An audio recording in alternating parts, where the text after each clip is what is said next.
Roads? Where we're going, we don't need roads. I have a dream. We choose to go to the moon. So a soldier of peace. Feeling we're not in Kansas anymore. Never give in. Never, never, never. 3, 2, 1, 0.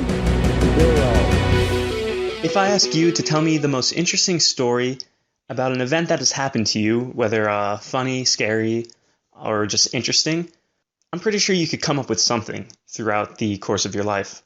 What if you take all of the interesting stories that people have to say over the past 4,000 years? What if you take them all and put them in a bucket where the most interesting ones float to the top and the most boring ones sink to the bottom? How many stories are going to be floating on the top there? I believe that there are billions. And think about the last time you heard someone tell an interesting story, how captivated you were by it. Well, the idea of this show is to bring you the most captivating stories and entertain you, whether they come from scientists, mathematicians, political figures, average people that you've never heard of before, criminals, or pretty much anyone. That is the goal here.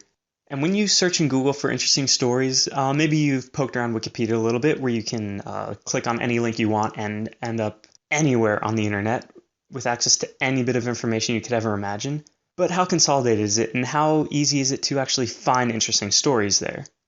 The idea of this show is to bring these stories straight to you across all eras of history, from the Roman Republic, the Enlightenment, the digital age, the World War I, World War II, pretty much any era, any nationality, any point on Earth or off of Earth, as we get into the space age, as far back in history as was ever recorded, and bring these to you so you could hear them and enjoy them.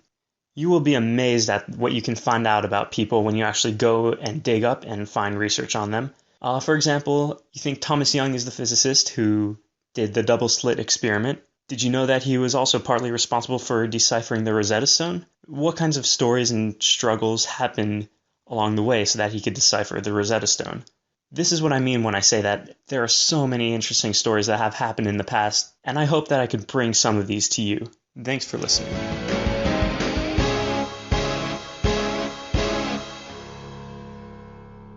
This is Legacies Podcast, and I hope you stay interested, stay inspired, and stay curious.